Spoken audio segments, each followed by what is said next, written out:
अहिल्यानगर शहरामध्ये जवळजवळ 45 वर्षापासून 1980 ते 1990 सालापासून पक्षाच्या आजपर्यंतच्या वाटचालीत चांगला वाईट काळ अनुभवलेली एक निष्ठावंत वास्तू विजयाचं व नव्या आजच्या यशाची आतुरतेने वाट पाहते.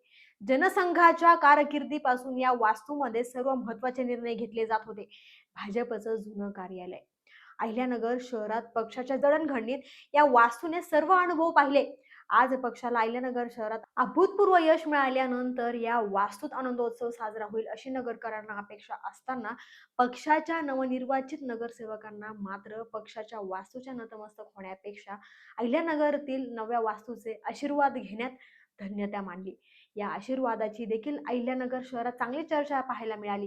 देशभरामध्ये कुठेही छोटे मोठे यश मिळाल्यानंतर देखील पक्ष शहराच्या मुख्य कार्यालयासमोर आनंदोत्सव साजरा करत असतो. मात्र आज या शहराने पहिल्यांदा अभूतपूर्व यश दिले असताना ते कार्यालय आज ओसाड पाहायला मिळाले. याची खंत पूर्वाश्रमीच्या निष्ठावंत कार्यकर्त्यांमध्ये तसेच पदाधिकाऱ्यांमध्ये अनुभवायला मिळाली. आज त्या वास्तूची परिस्थिती पाहिली तर कुलूप लागलेलं व कार्यालयाबाहेर कुत्रे बसलेले असतात.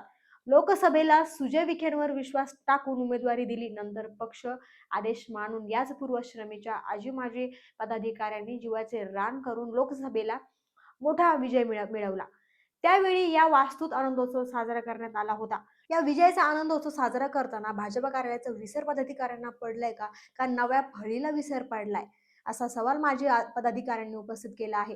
या विजयानंतर शहराचे पक्षाचे धुरा यांच्या जवळ आहे. भाजपाचे शहर जिल्हा अध्यक्ष अनिल मोहिते यांना सुद्धा या वास्तूत येऊन आनंदोत्सव साजरा करावा वाटला नाही का?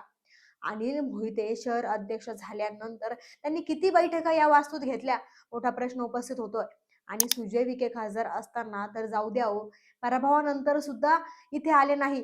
निवडणुकीच्या वेळी त्यांनी निष्ठावंत भाजप कार्यकर्त्यांच्या भेटी घेऊन नाराजी दूर करण्याची वेळ पडली. यामधील काही पदाधिकारी पक्षाच्या तिकिटावर निवडून आल्यानंतर पक्ष कार्यालयात किंवा पक्षाच्या वरिष्ठ पदाधिकाऱ्यांचे आभार मानण्याऐवजी थेट आयुर्वेदिक आशीर्वाद घ्यायला पोहोचले. आयुर्वेद तज्ज्ञांकडून आशीर्वाद घेण्यातच त्यांनी धन्यता मानली. त्यामुळे देखील निष्ठावंत भाजपच्या मनात एक शूल्य तयार झाले. सामान्य कार्यकर्त्यांची भाजपा आज 5 स्टार संस्कृती रुजवताना पाहायला मिळाली. ज्या बैठका पक्ष कार्यालयात घेणं अपेक्षित होतं, हे स्थानिक वरिष्ठांच्या आशीर्वादाने पंचतारांकित हॉटेलमध्ये होऊ लागले. यामध्ये पक्षाची यशाची शिडी जरी चढत असला तरी पाया मात्र कुठेतरी कमकुवत होत चाललाय की काय अशा भीती निष्ठावंतांच्या मनात होतीये. आजचे पदाधिकारी ह्या डॅमेज कंट्रोलला निष्ठेचं लेप लावून पाया भक्कम करतो की काय हे पाहणं आगामी काळात महत्वाचं ठरणार आहे. तूर्तास आजच्या शहराच्या पदाधिकाऱ्यांनी जुना निष्ठावंतांचा आशीर्वाद मानून पुन्हा वासूला नवं रूप दिले की काय हे पाहणं आता महत्वाचं ठरणार आहे.